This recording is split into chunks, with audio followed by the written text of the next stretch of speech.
বিসমিল্লাহির রহমানির রহিম। রব্বি ইশরাহ লি সাদরি ওয়া ইয়াসসির লি আমরি ওয়াহলুল উকদাতাম মিন লিসানি ইয়াফকাহু কাওলি। Honorable Chairperson, respected teachers, my dear colleagues and all other audience. Today I will discuss about stress, anxiety and depression. এই topic আমি এই জন্যই সিলেক্ট করছি যে আপনারা বিভিন্ন ডিসিপ্লিনের আছেন, পেশেন্টও আপনাদের কাছে আসে। শুধু পেশেন্ট না, আমরাও কিন্তু অ্যাংজাইটি, ডিপ্রেশন, স্ট্রেস নিয়ে আসি। এবং ম্যাক্সিমাম পেশেন্ট, যে কোনো ডিসিপ্লিনেরই পেশেন্ট হোক, সাধারণ আমার ইএনটির একটা লিম্ফ নোড যদি তার 2 সপ্তাহের বেশি থাকে, আইসাই কিন্তু টেনশনে থাকে, ক্যান্সার হবে না তো, ক্যান্সার হবে না তো। যদি খালি মেডিসিন হেপাটাইটিস বি টেস্ট দিছেন, হেপাটাইটিস বি ভাইরাস পজিটিভ, শেষ। আমার 2 বাচ্চা ভাই, স্যার আমার 2টা বাচ্চা, কী হয়েছে ভাই? Hepatitis B positive. কয় আমার ক্যান্সার হবে না তো, লিভার সিরোসিস হবে না তো। তার মানে সব ডিসিপ্লিনেই স্ট্রেস, অ্যাংজাইটি, ডিপ্রেশন, এটা জানতে হবে। এবং পেশেন্টকে আপনি যদি কাউন্সেলিং করেন তাহলে কিন্তু তার, আমি তো মনে করি 80% ডিজিজ চেম্বারেই ভালো হয়ে যায় কাউন্সেলিং। কাজেই কাউন্সেলিং করলেই পেশেন্টের স্ট্রেস, অ্যাংজাইটি, ডিপ্রেশন এগুলি মোটামুটি পেশেন্ট মেন্টাল স্যাটিসফ্যাকশন নিয়ে বাইর হয় এবং সে মানসিক তার কাজকর্ম সে স্বাভাবিক চলতে পারে। এই জন্যই এটা আসলে খুবই ইম্পর্টেন্স, আমাদের প্র্যাকটিস রিলেটেডও এটা খুবই গুরুত্বপূর্ণ। একজন মানুষ যখন ডিপ্রেশনে থাকে, স্ট্রেস, মেন্টাল স্ট্রেস এত খারাপ, সে কিন্তু মনে করে ওয়ালে বাড়ি দিয়া মাথা ভেঙে ফেলাই।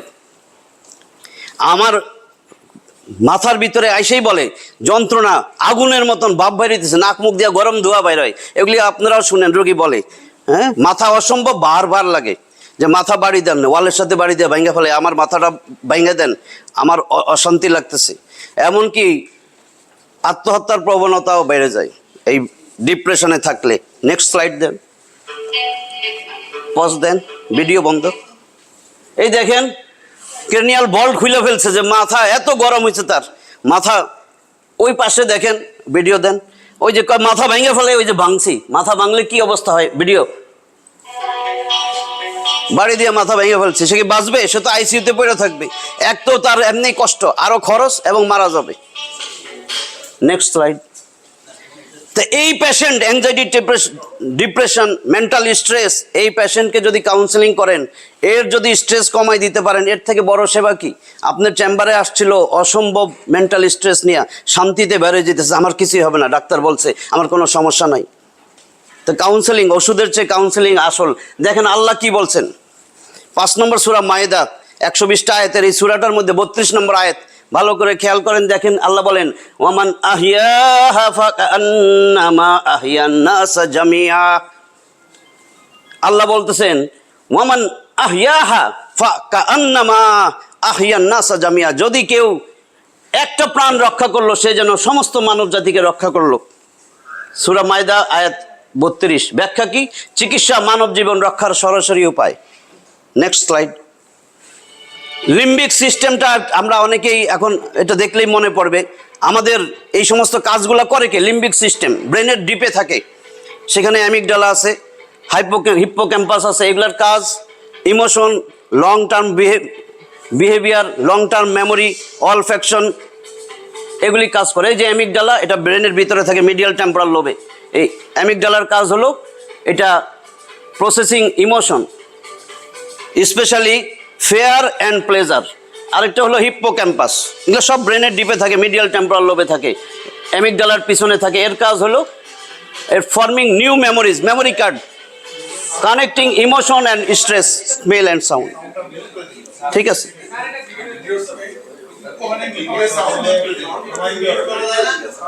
ঠিক আছে। Next slide. আর নাই, নেক্সট স্লাইড। এখন আসেন, মেন্টাল স্ট্রেস, অ্যাংজাইটি, ডিপ্রেশন কেন হয়, কিভাবে হয়, কি ক্ষতি করে? যে mental stress, anxiety and depression, এটা পরস্পর সম্পর্কিত হলেও এদের কারণ ও কাজ করার পদ্ধতি কিছুটা আলাদা। এগুলো মূলত বায়োলজিক্যাল, সাইকোলজিক্যাল এবং এনভায়রনমেন্টাল বিষয়ের উপর নির্ভর করে। নেক্সট। মেন্টাল স্ট্রেসের মেইন কজ দৈনন্দিন জীবনের চাহিদা। আমাদের চাহিদা যার যত বেশি, মেন্টাল স্ট্রেস হবে, চাহিদা কমাইতে হবে। মেন্টাল স্ট্রেস কমাইতে গেলে দৈনিক চাহিদা, দৈনন্দিন চাহিদা, এই যে চাহিদাই আমাদেরকে মেন্টাল স্ট্রেসে ফেলায়। বিভিন্ন কাজের চাপ, আর্থিক সমস্যা, পরীক্ষার ভয়, রিলেশন সম্পর্ক যদি খারাপ থাকে ফ্যামিলির সাথে, ভাই বোনের সাথে, আত্মীয় স্বজনের সাথে, পাড়া প্রতিবেশীর সাথে, কলিগের সাথে, এগুলা সম্পর্কজনিত সমস্যা, শারীরিক অসুস্থতা, এগুলি সব মেন্টাল স্ট্রেসের কারণ।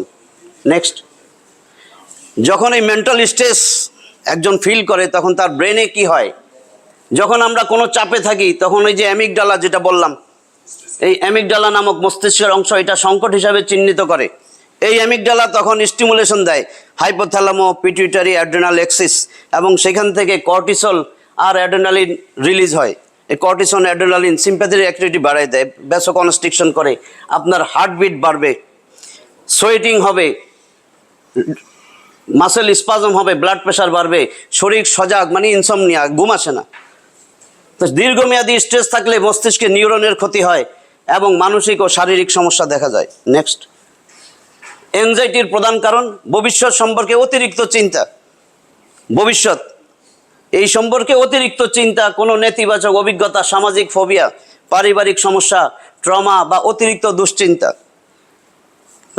ব্রেনে আপনার কি হবে এরকম যদি অ্যাংজাইটিতে ভোগেন, অ্যাংজাইটি হলে অ্যামিগডালা অত্যাধিক স্টিমুলেটেড থাকে, তখন শরীরে সবসময় একটা শঙ্কা ভীতি এর কাজ করে। এটার ফলে কি হয়, সেরোটোনিন আর গামা অ্যামিনো বিউটারিক অ্যাসিড এগুলো কমে গেলে উদ্বেগ আরও বাড়ে। উদ্বেগ বেশি হলে সোয়েটিং, হার্টবিট বেড়ে যাওয়া, বমি ভাব, হাত পা ঠান্ডা হওয়া ইত্যাদি সমস্যা দেখা যায়। Next slide. ডিপ্রেশন। ডিপ্রেশন কিভাবে হয়, কেন হয়? প্রধান মেইন কজ দেখেন, দীর্ঘমেয়াদী মেন্টাল স্ট্রেস, ব্যর্থতা, একাকিত্ব, কোনো প্রিয়জনের মৃত্যু, জেনেটিক প্রভাব, মস্তিষ্কের রাসায়নিক ভারসাম্যহীনতা। তাহলে ব্রেনে কি হবে, সেরোটোনিন, ডোপামিন, নর এপিনেফ্রিন এগুলো যখন কমে যায় তখন বিষণ্ণতা হয়। আর হিপ্পোক্যাম্পাস বলছি, এটা যদি সংকুচিত হয়ে যায়, এর কাজ ছিল মেমোরি কার্ড, তো এটা স্মৃতি ও আবেগ নিয়ন্ত্রণে সমস্যা সৃষ্টি করে। বিষণ্ণতা থাকলে মন খারাপ থাকা, আত্মবিশ্বাস কমে যাওয়া, ঘুমের সমস্যা, ক্ষুধা কমে যাওয়া, আত্মহত্যার প্রবণতা ইত্যাদি বেড়ে যায়। নেক্সট, এখন এই মানুষগুলারে যদি আনন্দে রাখতে চাই, আল্লাহ তাআলা আমাদেরকে ব্রেনের মধ্যেই কিছু কেমিক্যাল সাবস্টেন্স দিয়েছেন, প্লেজার কেমিক্যাল, হ্যাপি হরমোন। এরকম হ্যাপি হরমোন আছে 4টা: dopamine, oxytocin, serotonin, endorphin. Next, এখন দেখেন ডোপামিনকে কিন্তু প্লেজার কেমিক্যাল বলে, এটাকে মোটিভেশনাল কেমিক্যালও বলা হয়। এই ডোপামিন আমরা যখন কোনো একটা কিছু পাইতে চাই, যে আমার এটা লাগবে, ওইটা লাগবে, ওনার আছে আমার নাই কেন, আমরা তো দুইজনই একই সাথে পাস করছিলাম, এ এত আগে যাইতেছে, আমার ওইটা লাগবে, এরকম দৈনন্দিন চাহিদা। এই লাগবে করতে করতে দেখা যায় তখন ওইটার পিছনেই ছুটে, আর ছুটলে কি হয়, ওই ডোপামিন ব্রেন থেকে বাইর হয়। ডোপামিন বাইর হইলে মোটিভেশনাল চেঞ্জ হয়, অ্যাক্টিভিটি বাড়ে, রেওয়ার্ড কেমিক্যালও বলে এটাকে। তখন আলটিমেটলি সেটা পাওয়া যায়। এক সময় পাইলাম, এটা যখন পাওয়া হয়ে গেল, এরপরে কিন্তু ডোপামিন ডিক্রিজ করে, বন্ধ হয়ে যায়। তখন আবার স্যাটিসফ্যাকশন আর হইল না, আবার আরেকটার পিছে ছুটে, এইভাবে ছুটতে এটা একটা লেথাল কন্ডিশন। শেষ পর্যন্ত কিন্তু এগুলো সব মরিচিকা। হ্যাঁ, নেক্সট স্লাইড। এই যে ডোপামিন ফাস্টিং, এই জন্য ডোপামিন ফাস্টিংয়ের প্রয়োজন। Next slide. দেখেন আল্লাহ তাআলা কি বলছে, এই যে মডার্ন সায়েন্স যেটাকে বলে ডোপামিন, আল্লাহ তাআলা সেটাকে বলছেন মরিচিকা। যে একজন কাফের, যারা আখেরাতের উপর বিশ্বাস নাই, দুনিয়াই সব, একেবারে দুনিয়ার পিছে রাত দিন ছুটতেছে, পরকাল আছে, মৃত্যুর পর একটা জিন্দেগি আছে, এই বিশ্বাসটা তার নাই। বিশ্বাস করলেও ধরেন বিশ্বাস করে, কিন্তু সময় নাই, দুনিয়ার পিছেই ছুটতেছে, এই চেম্বার, ওই চেম্বার, 4টা চেম্বার, 5টা চেম্বার, সপ্তাহে একদিন আবার ঢাকার বাইরে, কোনো সময় নাই। তাহলে এদের মেন্টাল স্ট্রেস তো বাড়বেই। কমানোর জন্য ছিল দুনিয়া ছাড়া, দুনিয়াটারে যতটুকু প্রয়োজন, আখেরাতের কিছু কামাই করতে পারে, চিরস্থায়ী জিন্দেগি, ওইটা চিরস্থায়ী, এটা অস্থায়ী। তা আল্লাহ বলতেছেন এটা মরিচিকা কি, ওই যে ডোপামিনের পিছে ছুটছে, আনন্দ, এটার দরকার, এরকম করতে করতে স্বাভাবিক সব জিনিস যখন পাওয়া যায়, এরপরে আর ডোপামিন সাধারণ কিছুতে সে খুশি হয় না, ডোপামিন আর রিলিজও হয় না, আনন্দ তো নাই। তখন তার ডিপ্রেশন, বিভিন্ন জায়গায় ড্রাগ অ্যাডিক্টেড হয়ে যায়, বিভিন্ন অ্যাডিকশন, পর্ন অ্যাডিকশন, বিভিন্ন অ্যাডিকশন শুরু হয়, এরপরে তো লাইফ শেষ। তো সেরকম আল্লাহ তাআলা বলতেছেন, এই দেখেন 24 নম্বর সূরা নূরের 39 নম্বর আয়াত, আল্লাহ বলেন ওয়াল্লাযীনা কাফারু আমালুহুম, যারা কাফের তাদের যত কাজ, দুনিয়াতে যত কাজকর্ম করছে, এগুলা কি কাসারাবিম বিকিআতি ইয়াহসাবুহুজ যামআনু মাআ, তাদের সমস্ত আমল কাজকর্ম এগুলা মরুভূমির মরিচিকার মতন। সে মরুভূমিতে, আমরা তো ছোটবেলায় পড়ছি, উত্তপ্ত বালুকণা, গরম মরুভূমির মধ্যে সূর্যের আলো, প্রতিফলিত আলো, মনে হয় দূরের থেকে পানি, আসলে মরিচিকা। তখন কি হয়, হাত্তা ইজা যা আহু, সে যখন ওইখানে দৌড়াইয়া যায় তখন লামিয়া জিদ হুসাইয়া, কোনো কিছুই পায় না, যায় দেখে পানি তো নাই, আবার সামনে পানির মতো দেখা যায়, আবার ছুটে আবার ছুটে। তো এরকম ছোটাছুটি করতে করতে সে কিন্তু সেখানে ওয়াজাদাল্লাহু ওয়াজাদাল্লাহ ইনদাহু, সে সেখানে আল্লাহর সাথে সাক্ষাৎ হয়। অর্থাৎ এরকম দৌড়াইতে দৌড়াইতে দৌড়াইতে তো মৃত্যুবরণ করে আল্লাহর সাথে সাক্ষাৎ হয়। আল্লাহ তার হিসাব নিকাশ সম্পূর্ণ তখন চুকাইয়ে দেন। আল্লাহ দ্রুত হিসাব গ্রহণকারী। এখানে এইটাই উদাহরণ দিছে যে ডোপামিনের পিছে, দুনিয়ার পিছে যেরকম ছুটতেছেন, দুনিয়া তো ধোকা ধোকা ধোকা। আল্লাহ বলে আমি সৃষ্টি করছি দুনিয়া, আমি বলতেছি দুনিয়া ধোকার জিনিস, এই ধোকার পিছনেই ছুটতেছো, ধোকা প্রতারণা। তো সেরকম আল্লাহ উদাহরণ দিয়ে দিচ্ছেন যে মরুভূমির মরিচিকা, পিপাসার্থ লোক মরুভূমির মধ্যে পানি মনে করে দৌড়ায় যায়, দেখে পানি নাই। তো এরকম সাল দৌড়াইতেই থাকে, শেষ পর্যন্ত মৃত্যুবরণ করে। Next slide. কাফেরগণ এই নগণ্য দুনিয়ার মজা লুটার কাজে মত্ত থাকে।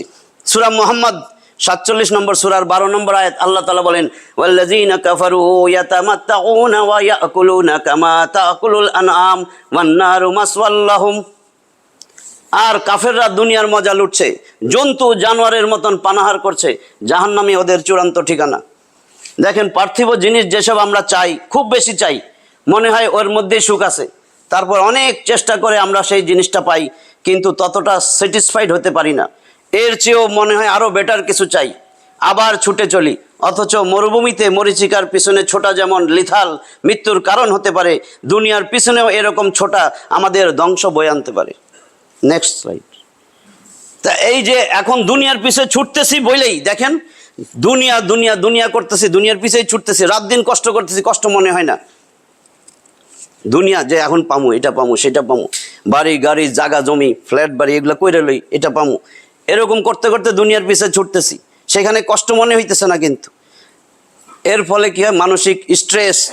একটা জায়গা কিনছেন, এর দলিলে ঠিক নাই, দৌড়াদৌড়ি, স্ট্রেস না, এনজাইটি, টেনশন, ডিপ্রেশন, এগুলো থেকে কিভাবে মুক্তি পাওয়া যায়? মেডিকেল সায়েন্স কি ট্রিটমেন্ট দেয়, কি বলে? Next slide.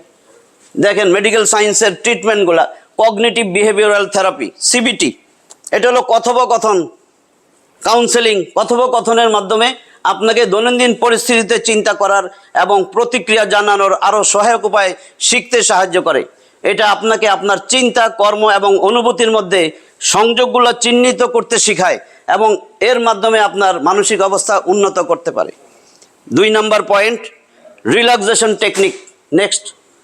এই রিল্যাক্সেশন টেকনিক আপনাকে উদ্বেগজনিত পরিস্থিতিতে আপনার শরীরকে রিল্যাক্স করতে সহায়তা করে। এই জন্য একজন সাইকিয়াট্রি প্রশিক্ষিত থেরাপিস্টের সহায়তায় আপনি এই রিল্যাক্সেশন টেকনিক শিখতে পারেন, যা দৈনন্দিন জীবনে উদ্বেগ কমাতে সহায়ক হতে পারে। 3 নম্বর পয়েন্ট, এই দুইটায় যদি সেরকম ভালো ফল না আসে তাহলে ড্রাগ থেরাপি। কি ড্রাগ দিবেন? সেখানে সিলেক্টিভ সেরোটোনিন রিঅ্যাপটেক ইনহিবিটর, শুধু সেরোটোনিনটা রিঅ্যাপটেক ইনহিবিট, সিলেক্টিভ সেরোটোনিনটা মস্তিষ্কে বেশি থাকবে। অথবা এসএনআরআই, সেরোটোনিন নর এপিনেফ্রিন বা নর অ্যাড্রেনালিন রিঅ্যাপটেক ইনহিবিটর। এই ওষুধগুলা মানসিক অবস্থা উন্নত করতে সহায়তা করে, কারণ এরা সেরোটোনিন আর নন অ্যাড্রেনালিন বাড়ায় রাখে। নেক্সট। এই হলো মেডিকেল সায়েন্সের ট্রিটমেন্ট, যে মেডিকেল থেরাপি, ওই দুইটা আপনার যেই রিল্যাক্সেশন টেকনিক আর সিবিটি, এটাতে যদি সেরকম রেজাল্ট না আসে তাহলে ড্রাগ, আমরা ট্রাইসাইক্লিক অ্যান্টি ডিপ্রেসেন্টও ইউজ করি, অ্যামিট্রিপটাইলিন, ফ্লুপেন্টিজল প্লাস মেলিট্রেসিন, এগুলো দিয়ে তার ডিপ্রেশন কমায় রাখি। কিন্তু আল কোরআনও কিছু ট্রিটমেন্ট দিচ্ছেন। আল্লাহ তাআলা বলে, আমি তোরে বানাইছি, তোর স্ট্রেস, অ্যাংজাইটি, ডিপ্রেশন এগুলো সব দুনিয়া যা আছে সব আমার সৃষ্টি, তুই কেমনে ভালো থাকবি আমি জানি। তো আল্লাহর ট্রিটমেন্টটা, আল্লাহ কিভাবে ট্রিটমেন্ট করতে বলছেন দেখেন, কি হইলে আপনার স্ট্রেস, অ্যাংজাইটি, ডিপ্রেশন কমবে। 1 নম্বর পয়েন্ট, আল্লাহর উপর সম্পূর্ণ তাওয়াক্কুল, নির্ভরতা। কোরআন আমাদেরকে শেখায় যে সব কিছু আল্লাহর ইচ্ছায় ঘটে, তাই অতিরিক্ত দুশ্চিন্তা করা অর্থহীন। 65 নম্বর সূরা তালাক, 12টা আয়াতের এই সূরার 3 নম্বর আয়াত আল্লাহ তাআলা বলতেছেন, ওয়ামাইয়াতাওয়াক্কাল আলাল্লাহি ফাহুয়া হাসবুহ, যে কেউ আল্লাহর উপর ভরসা করে তার জন্য তিনিই যথেষ্ট। এই আয়াত আমাদের মনে করিয়ে দেয় যে জীবনের চ্যালেঞ্জগুলো সামলানোর জন্য আল্লাহর উপর নির্ভর করাই যথেষ্ট। নেক্সট, এখানে ইসলামের দ্বিতীয় খলিফা হযরত ওমর ইবনুল খাত্তাব রাদিয়াল্লাহু তাআলা আনহু থেকে বর্ণিত একটা হাদিস, 2344 নম্বর হাদিস, তাহকিক করা হাদিস, সহিহ হাদিস, তিরমিজির হাদিস। এছাড়া এটা ইবনে মাজায় পাবেন 4164। হাদিসটা বর্ণনা করছেন ওমর ইবনুল খাত্তাব। তিনি বলেন, আল্লাহ রাসূল সাল্লাল্লাহু আলাইহি ওয়াসাল্লাম বলেন, লাউ আন্নাকুম কুনতুম তাওয়াক্কালুনা আলাল্লাহি হাক্কা তাওয়াক্কুলিহি লা রুজিকতুম কামা তুরজাকুত তায়র তাকদু খিমাসাম ওয়া তারুহু বিতানা। অর্থাৎ আল্লাহ রসুল বলতেছেন, লাউ আন্নাকুম কুনতুম তাওয়াক্কালুনা আলাল্লাহ, তোমরা যদি সত্যিকার অর্থে প্রকৃত অর্থে আল্লাহর উপর তাওয়াক্কুল করতে পারো, লা রুজিকতুম অবশ্যই আমি তোমাদের রিজিক দিতাম, কামা তুরজাকুত তায়র পাখিরে যেভাবে রিজিক দেই তোমাদের সেভাবে রিজিক দিতাম, তাকদু খিমাসাম ওয়া তারুহু বিতানা। এরা সকালে খালি পেটে বাইরে হয়ে যায়, সন্ধ্যাবেলায় ভর পেটে ফিরে আসে। তুমি এরকম 2-3টা চেম্বার করার জন্য এইখানে ওইখানে রাজশাহী, যশোর, সিলেট, বরিশাল, শুক্রবার আবার দিনাজপুর যাইতা না, তাহলে আমি তোমারে ওই জায়গায় বাসার সামনে ওইখানে প্র্যাকটিস করো, ওইখানেই তোমার রিজিক পৌঁছাই দিতাম। এরকম তাড়াহুড়া, টেনশন, দুশ্চিন্তা, অ্যাংজাইটি যে তুমি কামাই করে নিছো, তুমি আমার উপর বিশ্বাস নাই, তাওয়াক্কুল নাই, তুমি ফেরত আসো, দেখো তোমার রিজিক তোমার ঘরে পৌঁছাইয়া দিব। নেক্সট, 2 নাম্বার পয়েন্ট, সবর ও সালাতের মাধ্যমে প্রশান্তি। কঠিন সময়ে ধৈর্য ধারণ এবং সালাত আদায় করার মাধ্যমে আত্মিক প্রশান্তি লাভ করা যায়। সূরা বাকারা 2 নম্বর সূরার 153 নম্বর আয়াত, আল্লাহ বলেন, ইয়া আইয়ুহাল্লাযীনা আমানুস্তাঈনু বিস-সাবরি ওয়াস-সালাহ ইন্নাল্লাহা মা'আস-সাবিরিন। হে ঈমানদারগণ, তোমরা নামাজের মাধ্যমে আমার কাছে সাহায্য চাও আর ধৈর্য ধারণ করো, নিশ্চয়ই আল্লাহ ধৈর্যশীলদের সাথে আছেন। নেক্সট স্লাইড, 3 নম্বর পয়েন্ট, কোরআন হৃদয়ের প্রশান্তির উৎস। কোরআন তেলাওয়াত হৃদয়কে প্রশান্ত করে এবং মেন্টাল স্ট্রেস কমায়। 13 নম্বর সূরা রদের 28 নম্বর আয়াত, আল্লাহ তাআলা বলেন, আলা বিযিক্রিল্লাহি তাতমাইন্নুল কুলুব। আলা, স্মরণ রাখো, জেনে রাখো, মনে রাখো, বুঝে নিও, বিযিক্রিল্লাহি তাতমাইন্নুল কুলুব, আল্লাহর স্মরণেই অন্তর প্রশান্তি লাভ করে। নেক্সট স্লাইড, 4 নম্বর পয়েন্ট, আশার বার্তা ও হতাশা দূরীকরণ। কোরআন আমাদেরকে হতাশ না হয়ে আল্লাহর রহমতের আশা করতে বলে। 39 নম্বর সূরা জুমারের 53 নম্বর আয়াত, আল্লাহ তাআলা বলেন, কুল ইয়া ইবাদিয়াল্লাযীনা আসরাফু আলা আনফুসিহিম লা তাকনাতু মির রাহমাতিল্লাহ। বলো, হে আমার বান্দাগণ, যারা নিজেদের উপর অত্যাচার করতেছো, বাড়াবাড়ি করতেছো, তোমরা আল্লাহর রহমত থেকে নিরাশ হইও না।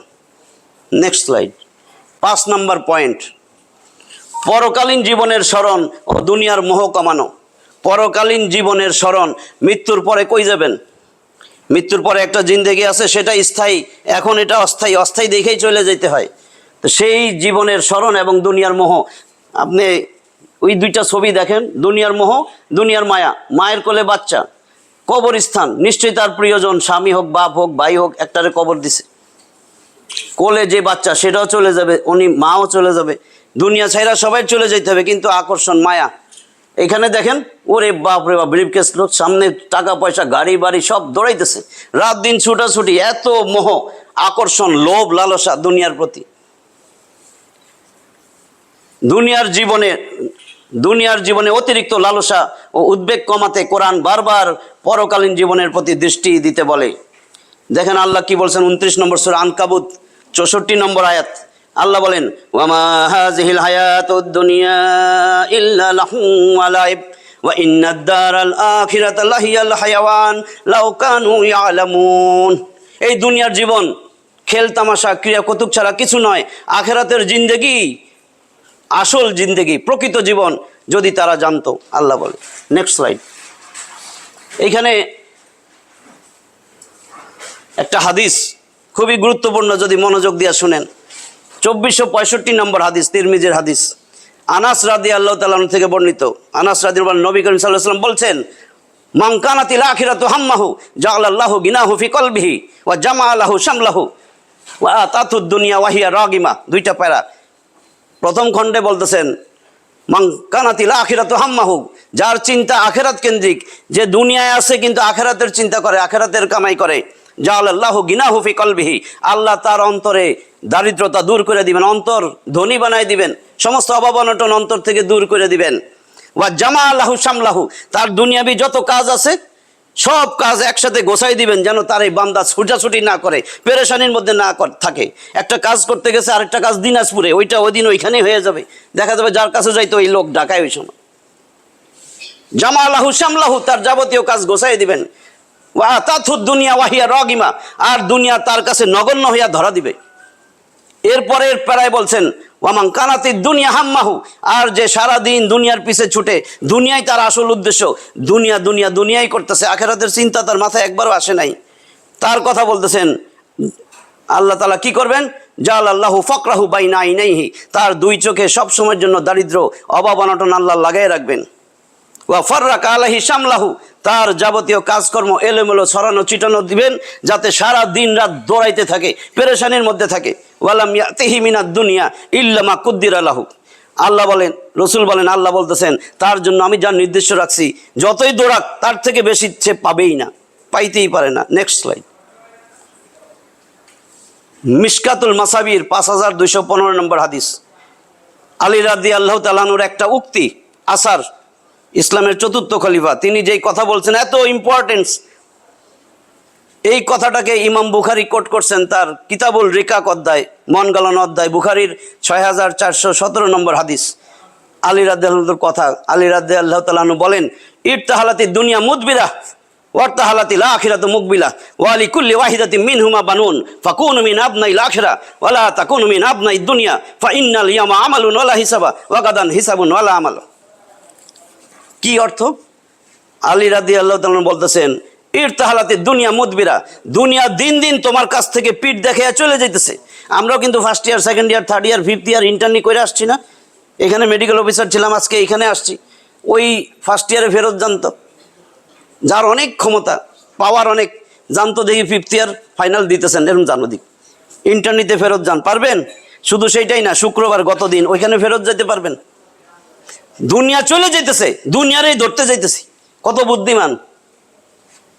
দুনিয়া চলে যেতেছে, ইরতাহালাতি দুনিয়া মুদবিরা, দুনিয়া প্রতিনিয়ত তোমার কাছ থেকে পিঠ দেখে চলে যেতেছে। ওয়ারতাহালাতিল আখিরাতু মুকবিলা, আখিরাত দৌড়াইয়া তোমার কাছে আসতেছে, আখিরাত তোমার সামনে, আখিরাত আসতেছে যে কোনো সময়। আমাদের এখনই হবে একটি শোক সংবাদ, শুনেন না? একটি শোক সংবাদ, আপনার আমার হবে না, কে বলছে? বুঝছেন আমি কি বুঝাইতেছি?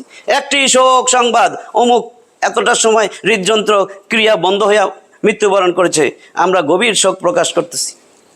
তো কেন আখিরাত মুখী হইতেছি না? আলী রাদিয়াল্লাহু আনহু বলতেছেন, ইরতাহালাতি দুনিয়া মুদবিরা ওয়ারতাহালাতিল আখিরাতু মুকবিলা, আখিরাত তোমার সামনে দেহে আসছে, দুনিয়া দৌড়াইয়া তোমার কাছ থেকে চলে যাইতেছে। ওয়া লিকুল্লি ওয়াহিদাতিন মিনহুমা বানুন, এই দুনিয়া এবং আখিরাত দুইটারই সন্তান আছে। ফাকুনু মিন আবনাইল আখিরা, তোমরা আখিরাতের সন্তান হও। ওয়ালা তাকুনু মিন আবনাইদ দুনিয়া, দুনিয়ার সন্তান হইও না। ফা ইন্নাল ইয়াওমা আমালুন আলা হিসাব ওয়া গাদান হিসাবুন আলা আমাল, এখন দুনিয়াতে আসো, এখন শুধু আমলের সময়, এখানে আমল করো, আল্লাহ হিসাব নেবেন না। ওয়াগাদান হিসাবুন ওয়ালা আমাল, কিন্তু আগামীকাল মৃত্যুর পরে শুধু হিসাব আর হিসাব, আর আমল করার কোনো সুযোগ থাকবে না। Next slide. খুবই গুরুত্বপূর্ণ আয়াত আজকের সমস্ত আয়াতের মধ্যে।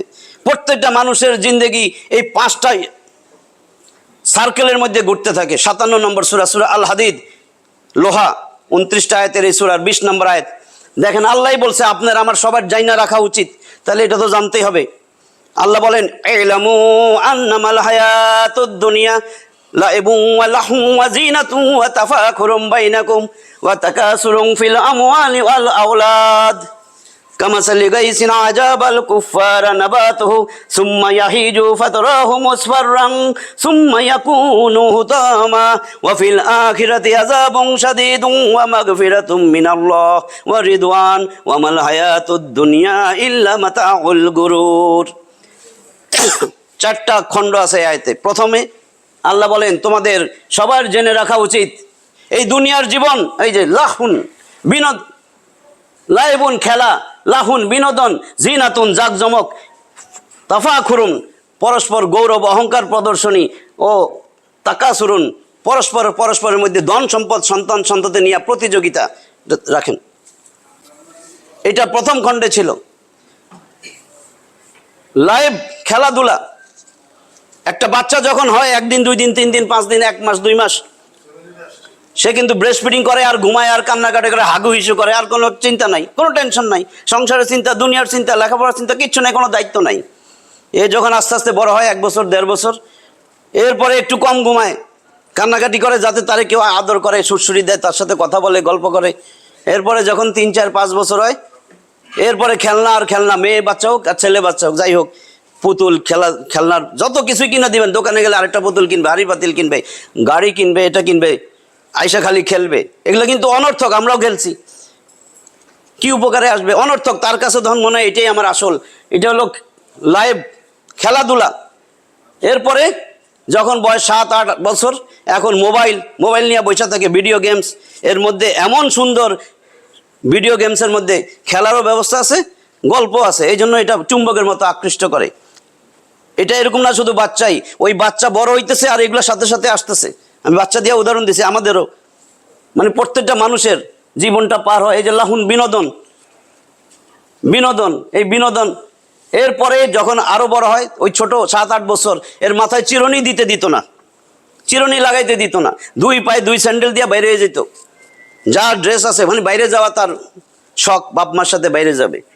কিন্তু যখন তার বয়স 13 14, জিনাত 13 14 15, আগে চিরুনি লাগাইতো না, এখন ড্রেসিং টেবিলের সামনে এদিকে আশ্রয়, এদিকে স্মৃতি করে, ওদিকে এটা করে, শেপ সুন্দর করে। মেয়েরা কি করে, লিপস্টিকের সাথে তার ওড়না ম্যাচ হইতে হবে, চুলের ব্যান্ড ম্যাচ হইতে হবে, তাই না, পার্স ব্যাগ ম্যাচ হইতে হবে, জুতা মোজা সব কিছু ম্যাচ হইতে হবে। এটা হলো জিনাত, এই জিনাত জাকজমক। এরপরে যখন আরো বড় হয়, গৌরব অহংকার, এটাই আল্লাহ বলছেন তাফাখুরুম বাইনাকুম, পরস্পর অহংকার। হ্যাঁ, এই যে এই গাড়ি, এটা আমার নতুন ব্র্যান্ডের গাড়ি, আব্বা আগেরটা বেঁচে বলেছে, এটা আমার, তোর আব্বার কিছু নাই, একটা সাইকেল দেখছি। হ্যাঁ, মানে অহংকার আর অহংকার, গৌরব অহংকার প্রদর্শনী, এগুলো ন্যাচারাল। এরপরে যখন আরো বড়, এবার নিজে চাকরি বাকরি করে, এরপরে শুরু হয়ে যায় তার প্রতিযোগিতা, কে কার থেকে বেশি কত কিছু করবে, প্রতিযোগিতা আর প্রতিযোগিতা। আমাদের মধ্যেও খালি প্রতিযোগিতা, এইটাই আল্লাহ বলছেন। আবার কি প্রতিযোগিতা? ওয়া তাকাসুরুন ফিল আমওয়ালি ওয়াল আওলাদ। ধরেন একজনের 60 70 75 বছর হয়ে গেছে, এখন তার ছেলে মেয়েও বড়। এতক্ষণ তো বললাম চাকরি বাকরি, ব্যবসা বাণিজ্য, এগুলো নিয়ে তাফাখর, প্রতিযোগিতা করতেছে। এখন প্রতিযোগিতা, তার ছেলে মেয়ে বড়। কি ভাই, আপনার কয় বাচ্চা? আমার 2 বাচ্চারে তো মেলবর্নে প্রতিষ্ঠিত করে থুয়েছি, বাড়ি করে থুয়েছি।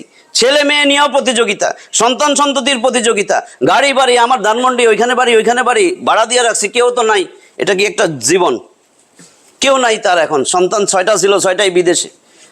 বুড়া এখন কি করবে? মেন্টাল, এটাই বলছিলাম, একাকিত্ব, এটাও মেন্টাল স্ট্রেস, অ্যাংজাইটি, ডিপ্রেশনের একটা কজ। আবার আগের স্লাইডে যান।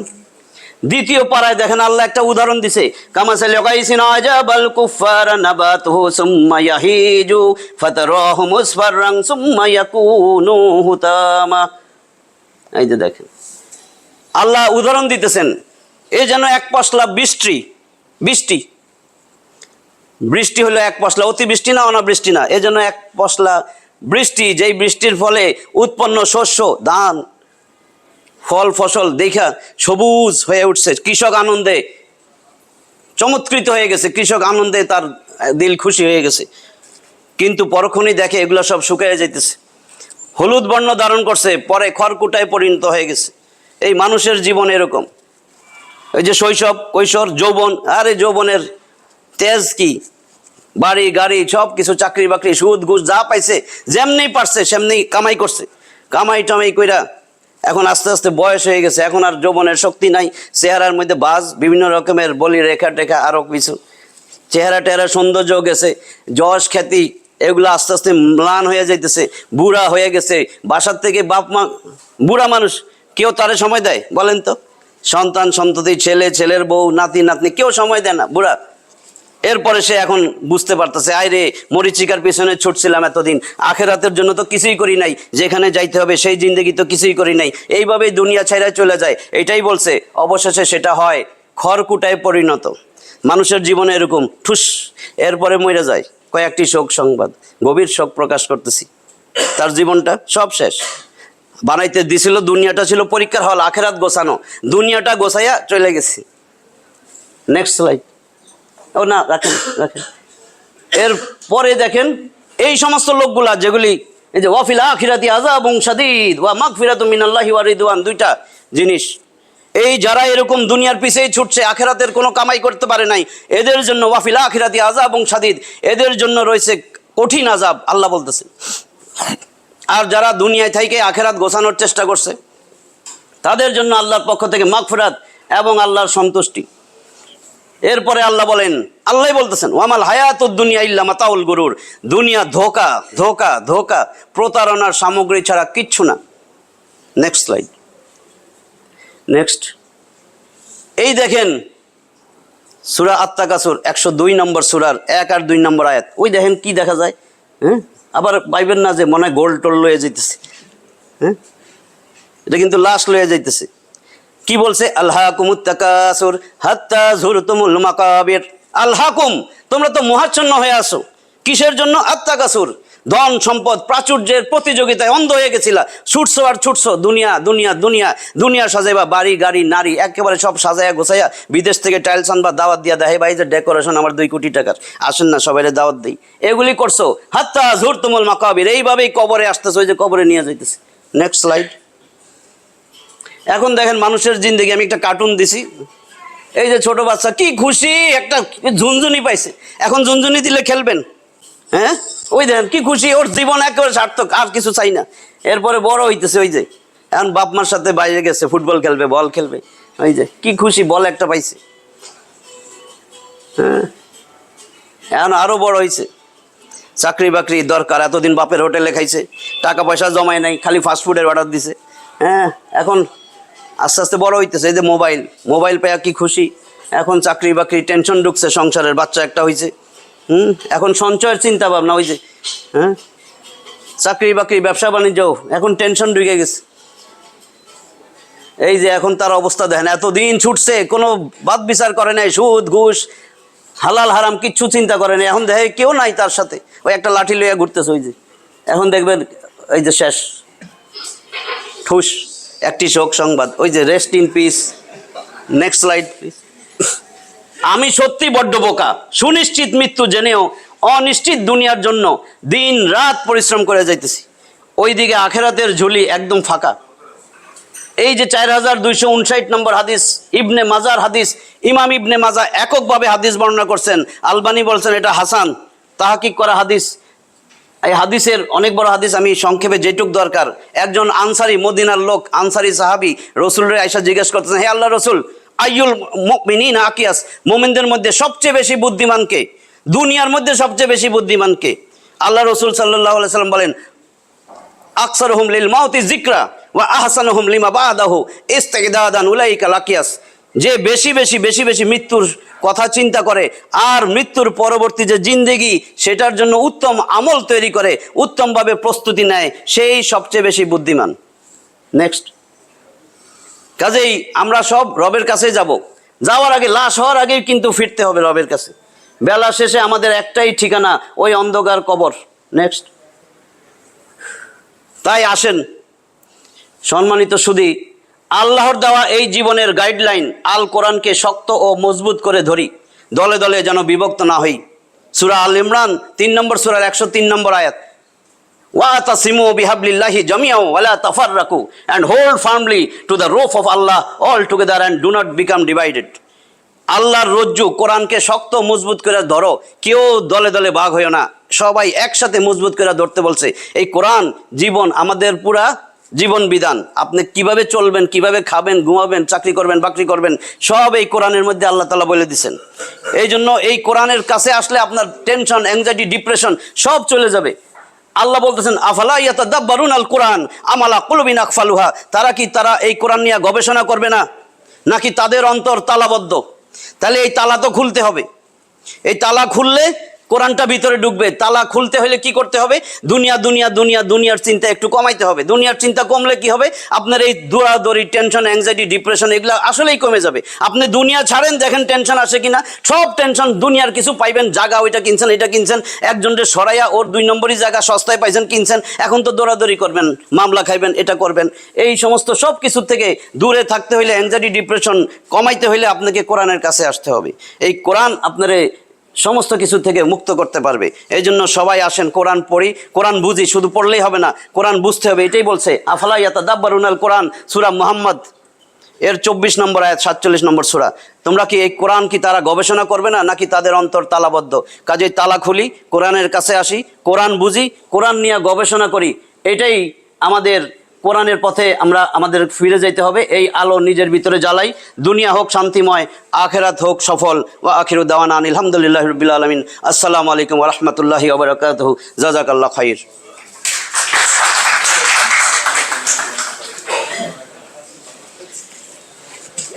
ধন্যবাদ আমাদের স্পিকার প্রফেসর খালেদ মাহমুদ।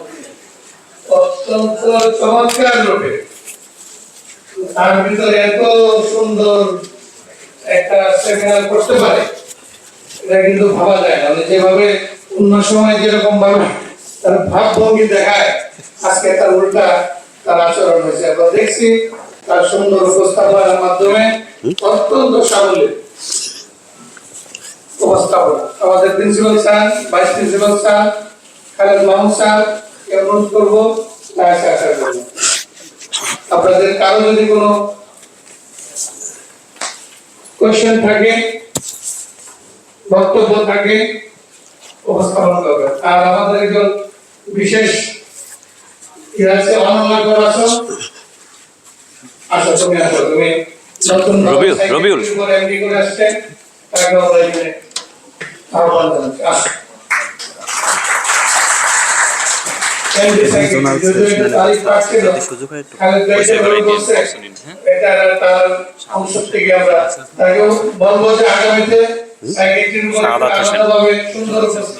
উপস্থাপনা দিবা, তাতে আমরা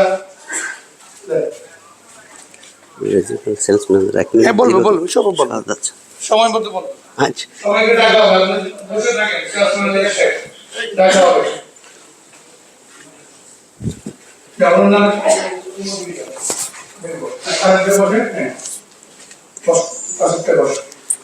কারো কোনো বক্তব্য উপস্থাপনা থাকলে, কোশ্চেন থাকলে বলতে পারেন।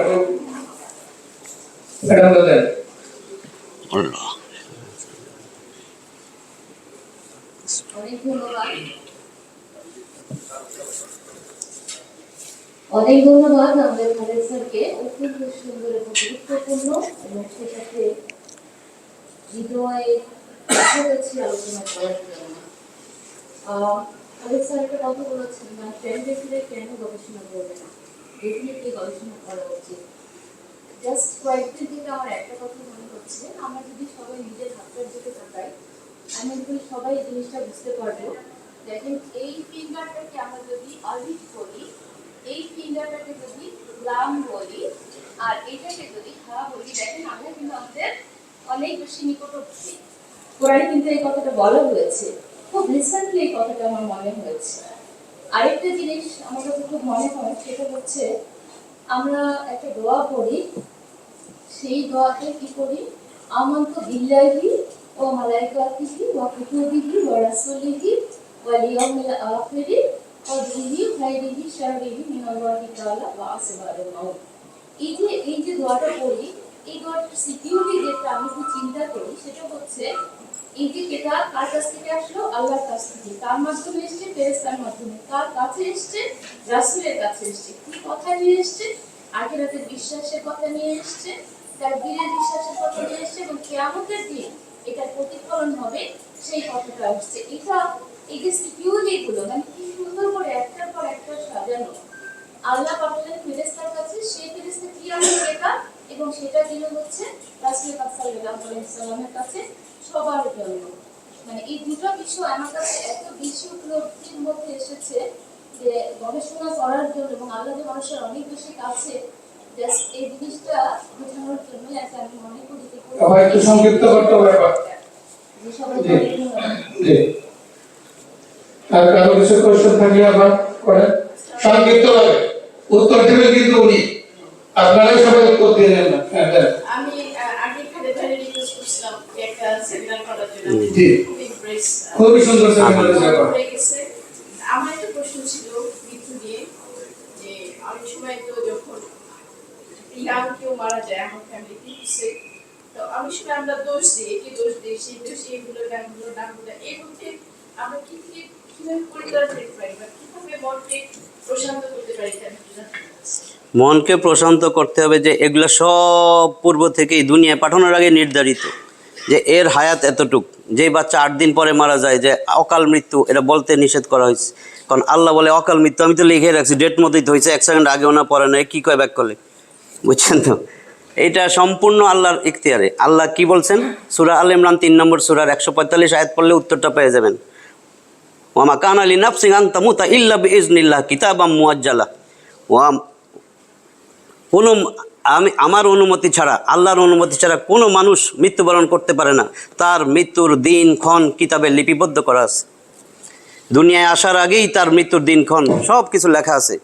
আল্লাহ জি খালাকাল মাউতা ওয়াল হায়াতা লিয়াবলুয়াকুম আইয়ুকুম আহসানু আমালা। আল্লাহ বলেন আমি মৃত্যুর লেখা রাইখা দিছি, এরপরে তোমার দুনিয়ায় পাঠাইছি। কাজে এগুলি আমাদেরকে পরিহার করতে হবে, যেটা সব আল্লাহর কাছ থেকে, আমারই তো আল্লাহ তুলে নিয়ে যাবে। দুনিয়া পাঠাইছে পরীক্ষার হল, ওইখানে স্থায়ী জিন্দেগি, ওই স্থায়ী জিন্দেগি সাজানোর জন্য এখানে পাঠাইছে। যে কিস্তি পাঠাইতাম, আল্লাহর কাছে কিস্তি দিলে ইট বালু সিমেন্ট লাগবে জান্নাতে, কিস্তি পাঠাই না যাইয়া কমু যে আল্লাহ আমার জান্নাত দাও, বুঝছো না? কিস্তি পাঠাই কিনা এটা চিন্তা করতে হবে। এখানে রাখছে কাজকর্ম করে কিস্তি পাঠানোর জন্য, কাজকর্ম করে কিস্তি পাঠাইতেছে ওই ডেভেলপারের কাছে, তাহলে তো কোনো লাভ হবে না। ঠিক আছে, এত সুন্দর সেমিনার, কারো কিছু প্রশ্ন করার সুযোগ দেয় নাকি? দাদা কিছু বলবেন? বলার সুযোগ আছে। না, দাদা হিস ফিস করতেছে কিছু বলার জন্য, একটু বলো।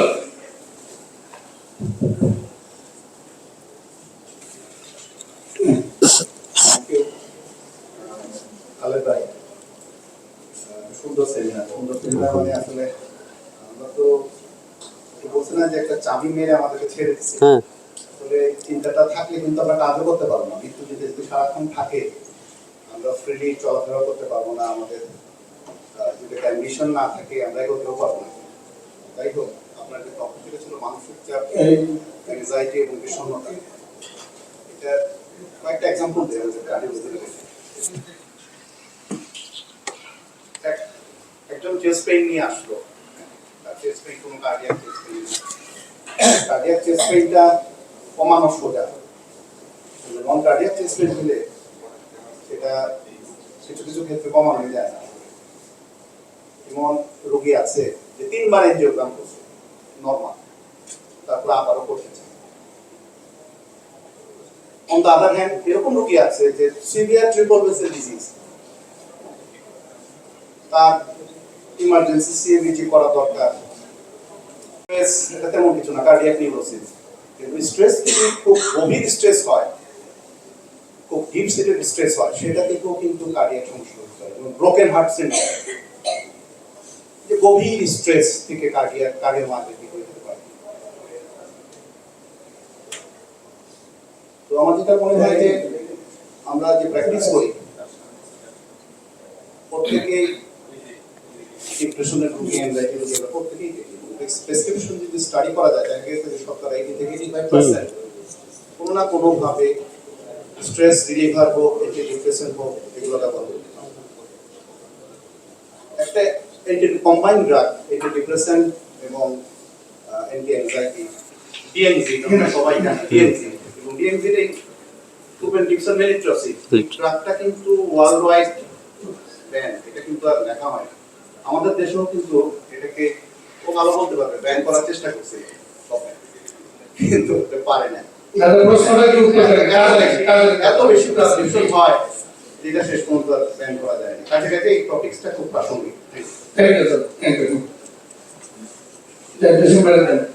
এটা খালেদ ভাই এর মধ্যে একটু জিজ্ঞেস করে, ছবি দেখেন পিছনে সব দাঁড়িয়ে টুপিওয়ালা লোক এরকম টাকা পিছনে দৌড়াচ্ছেন কেন? কারণ এই দুনিয়াটাই হয়েছে এরকম, মানুষের সাথে প্রতারণা করার জন্য, যেগুলা আসলেই ওই ছদ্মবেশধারী মুনাফিকগুলা টুপি মাথায় লাগায়, সব আসল ইমানদার লোকদেরকে দোষী করার জন্য সবার চোখে, এবং সবাই খুব খুশি হয়, কারণ ম্যাক্সিমাম লোকই কিন্তু আখেরাতের কথা মনেই নাই, কাজেই তারা ওইগুলারই সাপোর্ট দেয়। এই জন্য এরকম একটা সাইনবোর্ড লাগাই দেয়, দেখবেন সব জায়গায়।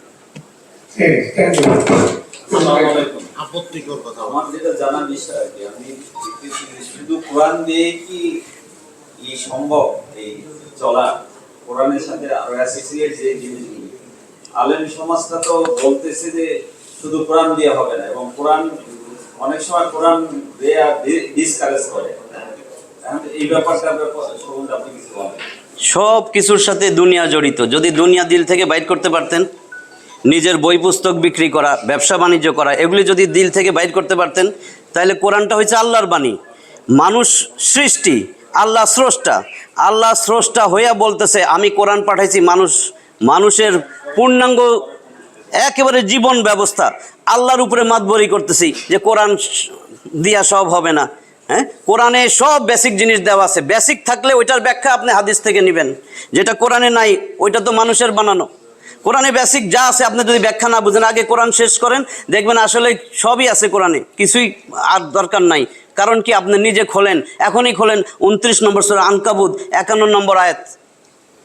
আওয়ালাম ইয়াকফিহিম, তাদের জন্য কি এই কোরআনটা যথেষ্ট নয়?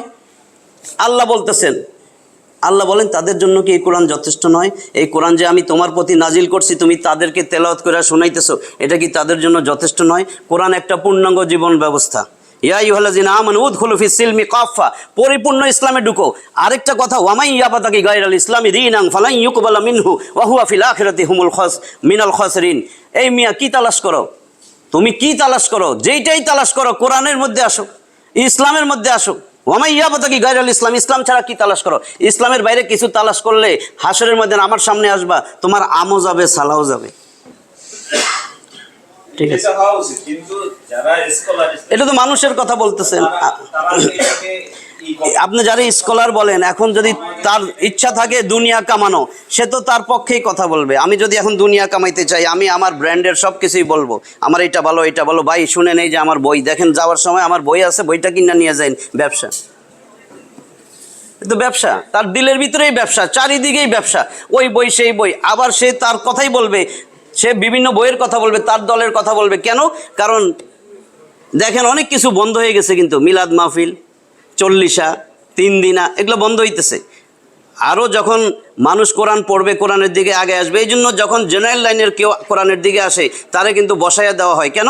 কারণ এরা তো সত্য বলবে, এরা তো আর ওয়াজ মাহফিল করে খাবে না, এরা তো মিলাদ পড়াইয়া খাইব না। হায় হায় আমার তো সব বন্ধ হয়ে যাইতেছে, আমার এই ওয়াজ মাহফিলে নিয়ে যাবে 7 লাখ 3 লাখ দেবে। হায় হায়, আমি একটু আকৃষ্ট করার জন্য আমি বিভিন্ন কথা বলি।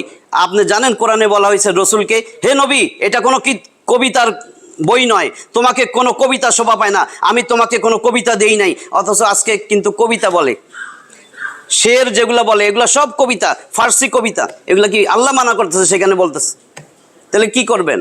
এটা তো মানুষকে আকৃষ্ট করা। এই লোকটারে যেন আবার ডাকে, আবার যাওয়ার সময় খাম। এগুলো কি? ধর্মকর্মের বিনিময়ে কোনো কাজ করা, কোনো কিছু নেওয়া যাবে না। ইত্তাবিউ মাল্লা ইয়াসআলুকুম আজরা ওয়া হুম মুহতাদুন, তোমরা তাদেরকে অনুসরণ করো যারা কোনো বিনিময় নেয় না, এবং তারাই সৎপথ প্রাপ্ত। তারা যারা বিনিময় নেয়, যত বড় আলেম হোক, সে সৎপথ প্রাপ্ত নয়। উত্তর হয়ে গেছে। শোনেন, এই যে উনাদের সময় আর আগে আর আগে এদিকে সে সময় আর এটা জানার জন্য না, আর আগে আমরা আর কবিতা সম্বন্ধে যে বলতেছেন, রাসূলের সময় তো কবিতার প্রচলন যথেষ্ট ছিল। ওটা তো মানুষে করছে, আল্লাহ আজকে রসুলকে বলছে, রসুল করে নাই। রসূল করেন না, রসূল তো পড়াইছে কাউকে, তার সাহাবীরাও তো অনেকে ভাই ওইটা ওই লাইনে যাব না বসুন ভাই। এই ভাই বলে এই আর কোন লাইন নেই। ওকে, ধন্যবাদ তাহলে উপস্থাপনা। আমার একটু জানা যে আমরা তো ইসলামিক সম্বন্ধে জ্ঞান খুবই মিনিমাম, আমাদের মিনিমাম রিকমেন্ডেশন কি যাতে আমরা কোরআন মানে বুঝতে পারি। রিসার্চ করার সময় বা এটা অনেক ব্যাপক ব্যাপার, সময় নাই, বয়সও নাই। এবং যারা ওই বয়সও নাই, সব আছে, সময় আছে, বয়সও আছে, সময় বাইর করবেন। কতটুকু আমল আমরা এবং সহজভাবে কোরআনটা বুঝতে পারি, এই ব্যাপারে কোনো পরামর্শ আছে? সময় তো এখন আরো খুঁজা বাইর করবেন, যেহেতু আপনারও বয়স হয়েছে, সবাই বয়স হয়েছে, এখন তো আরো বেশি সময় বাইর করবেন। আর কোরআনটা আসছিল সবাই মাতৃভাষায়, ওখানে কিন্তু সাহাবীরা আরবি ভাষায় কথা বলতেন, এই জন্য আরবিতে দেওয়া হয়েছে। আপনার মাতৃভাষা বাংলা, এখন তর্জমা হয়ে গেছে, আপনি তফসিরও দরকার নাই, ফ্রেশ তর্জমা পড়তে থাকেন, 1 বার 2 বার 3 বার, দেখবেন অটোমেটিক সব বুঝবেন। এটা তো আল্লাহর চিঠি, আল্লাহ চিঠি পাঠাইছে। যদি আপনি বলেন বুঝবো না, তার মানে আল্লাহকে বলতেছেন, আল্লাহ তুমি এত ব্যাককল, আমরা এটা বুঝি না কেন দিলা?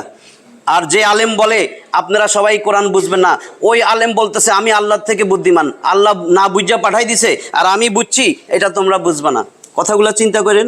আল্লাহ বলতেছেন ওয়ালাকাদ ইয়াসসারনাল কোরআন আলিজ যিকর ফাহাল মিন মুদ্দাকির, আমি তোমাদের জন্য কোরআন করছি একদম সহজ, আসো কেউ এখান থেকে উপদেশ নিবা। কয় দেখ কোরআনটা কঠিন, আল্লাহ কয় সহজ, কয় কঠিন, কেমনে হবে? ধন্যবাদ ধন্যবাদ ধন্যবাদ। আমাদের অপশনিং farmer Mohammad Shahadat Hossain, regional sales manager, আপনাকে আমরা সংক্ষিপ্তভাবে আপনার প্রোডাক্ট সম্বন্ধে একটু বলেন, খুব বেশি ঢাকা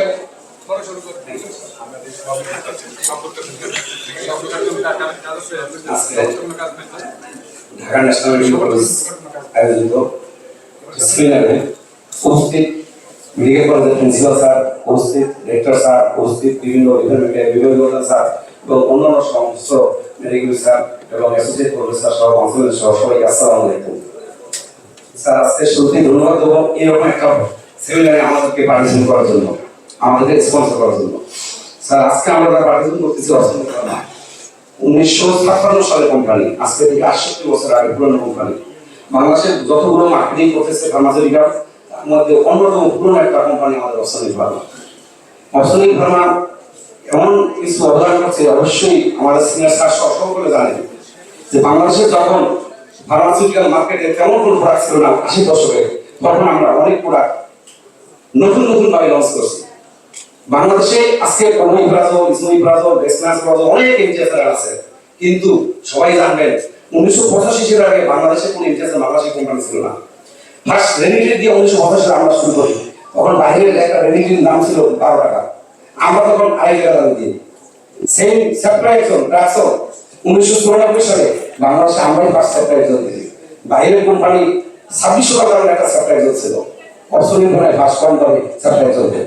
সেরকম রেনোভা, আবিপ্রাজল, ফিনিক্স, সেভরাল ক্যারোসেট, ডেসলাম, সেভরাল স্যান্ডো, আনলিমিটেড লোরিক্স ক্রিম, এরকম অনেক বেশ কিছু প্রোডাক্ট কারিয়া করা আছে আমাদের বাংলাদেশের লঞ্চ ফার্স্ট করছে।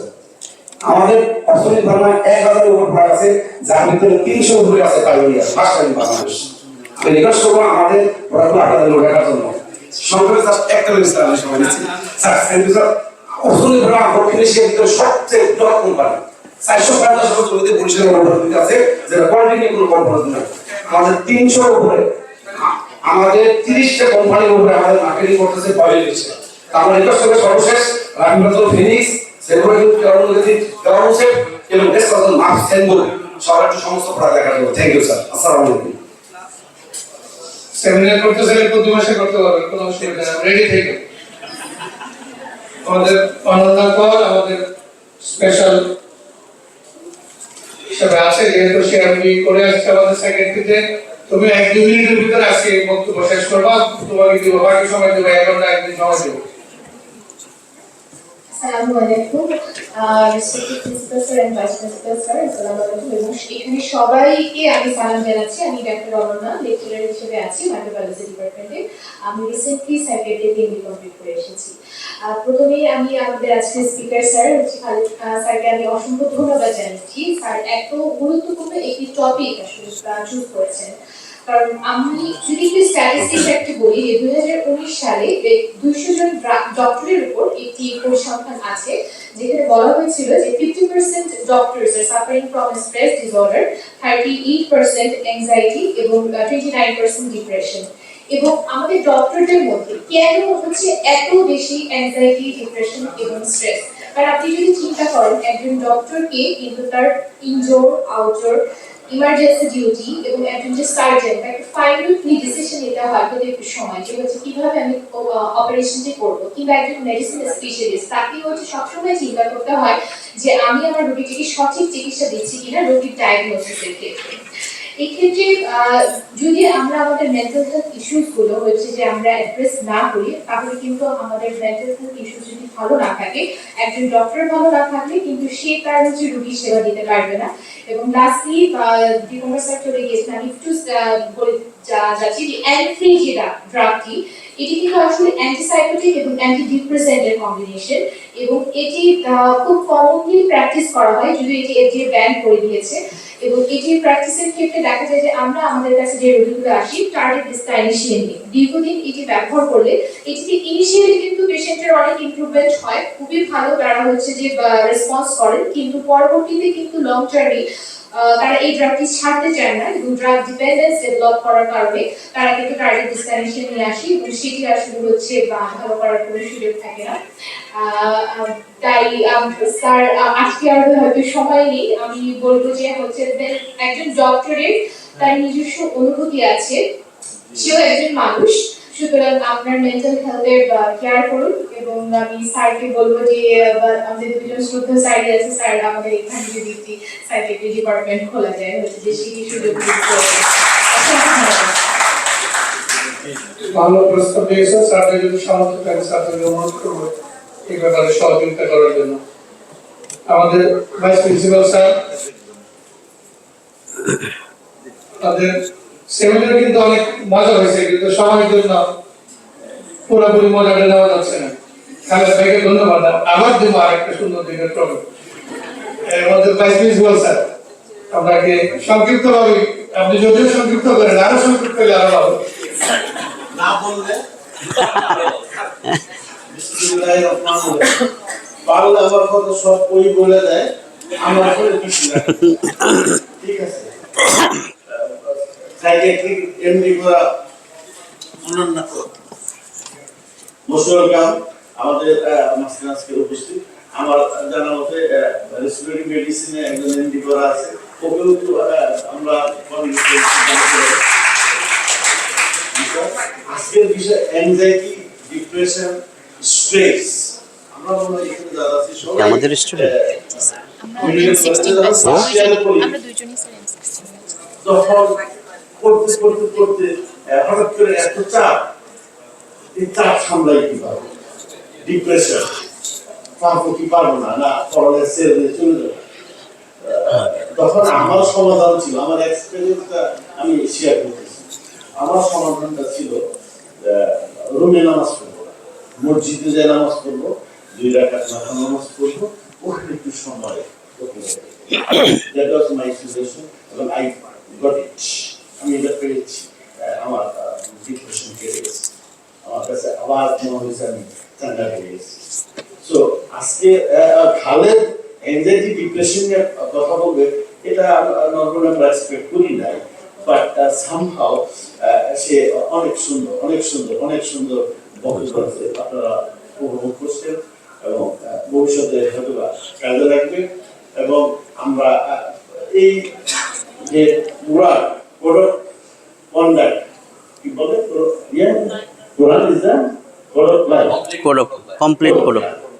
কমপ্লিট প্রোডাক্ট লাইফ যদি সম্ভব হয়, মুসলমান তো বটেই, বাকি যারা আছে তারাও একটু করে দেখতে পারি আসলে এটা পুরো কমপ্লিট প্রোডাক্ট লাইফ, ঠিক আছে। তা আমার বিশ্বাস ধারণা, আমি কখনো প্রেশার থাকি, এনজাইটিতে থাকি না, ডিপ্রেশনে থাকি না। আমার চাওয়া পাওয়া খুব মিনিমাম, যা আছে তাতে মনে হয় আমার অনেক আছে। আলহামদুলিল্লাহ আলহামদুলিল্লাহ আলহামদুলিল্লাহ, যখনই যেখানে যাবে আলহামদুলিল্লাহ বলবে। আজকে এখানে চলে যাবো, কালকে মরে যাবো, আলহামদুলিল্লাহ। that is my destination. কাজে এগুলো প্রেশার দেওয়ার দরকার নেই, যেগুলো আপনি ভালো আছে, কোনো টেনশন করার দরকার নেই, যেগুলো আপনি ভালো আছে, কোনো ডিপ্রেশন কাজ করবে না, যা পাইছেন আলহামদুলিল্লাহ। আপনি যে রিক্সাওয়ালার সাথে জার্নি করতেছেন, এমন হতে পারে যে ওই রিক্সাটা আপনার কাছে পরকালে সামনের সারিতে দাঁড়ানো আছে, আপনি আপনি ভালো আছেন না, আপনি প্লেনে উড়ে বেড়াতেছেন, আপনি ভালো আছেন না, কেন আলহামদুলিল্লাহ বলবেন না? আলহামদুলিল্লাহ আলহামদুলিল্লাহ ভালো থাকবেন। ধন্যবাদ স্যার। আলহামদুলিল্লাহ, ধন্যবাদ। আমাদের প্রিন্সিপাল স্যারের বক্তব্যের মাধ্যমে আমাদের আজকে সেমিনার শেষ হবে। আর 12টায় আমাদের একটা মানববন্ধন আছে, মানববন্ধনে যারা পারে অংশগ্রহণ করবে। গাঁজা খাইব, শিক্ষক সমিতি না, বলে দিন 12টায় শিক্ষক কল্যাণ সমিতি কর্তৃক আয়োজিত মানববন্ধন আয়োজন করা হয়েছে। সবাইকে উপস্থিত থাকার জন্য বিনীত অনুরোধ জানানো হলো। মানববন্ধনের বিষয় হচ্ছে ফিলিস্তিন গাজায় যে নির্মম অত্যাচার, এটার বিরুদ্ধে আমাদের ইমানি দায়িত্ব থেকে এটার পেছনে দাঁড়ানো। আমরা কিছুই করতে পারবো না, কিন্তু আমরা একটু যেন রিলিফ পাই, একটু যেন স্বস্তি পাই, যেন মনে হয় যে না, যুদ্ধ চলছে, মানুষ মরছে, ঘর বাড়ি ধ্বংস হচ্ছে, আমার কিছু করার নাই, আমি ফিলিস্তিন পৌঁছাতে পারবো না, কিন্তু আমি আমার দেশে, আমি আমার জায়গায় ন্যূনতম আমি আমার দায় মুক্তিটুকু যেন আমি দিতে পারি। তো আমার বক্তব্য আমি অলরেডি বলে ফেলেছি যে সেটেলমেন্ট অফ মাইন্ড, এটা হচ্ছে স্বস্তির জায়গা, সিরাতুল মুস্তাকিম। এই রাস্তায় যদি আমরা চলতে পারি, তাহলে আমার মনে হয় যে জীবনে যত চ্যালেঞ্জই আসুক না কেন, প্রত্যেকটা চ্যালেঞ্জের মাঝে মাঝে আমরা স্বস্তি অনুভব করতে পারি বা স্বস্তির জায়গাটা খুঁজে পেতে পারি। খালেদ ভাই যে সেমিনার করেছে, এই সেমিনারের উপরে কনক্লুড করার মতো যোগ্যতা আমার নাই। আমি শুধু এতটুকু বলতে চাই যে উপরওয়ালার সাথে সম্পর্ক বাই এনি মিনস, আল্লাহ থেকে দেখা যায় না দৃশ্য, কিন্তু আমার দেখা যায়। আপনি যদি দেখতে চান, ডাইরেক্ট ম্যানারে না দেখতে পারলেও ইনডাইরেক্ট ম্যানারে আপনি দেখতে পারবেন না। আসমান, জমিন, চাঁদ, সূর্য, পৃথিবী, এগুলো কে সৃষ্টি করছে? প্রত্যেক আসলো, এগুলো আল্লাহর সৃষ্টি। আমি এগুলোই দেখিনি। আমার হাতের পর একটা করার সাথে কারোর পরে হয়ে যায়, এখনো পর্যন্ত ফিঙ্গারপ্রিন্ট ব্যবহার করা হবে একটা পার্সোনাল আইডেন্টিফিকেশনের জন্য।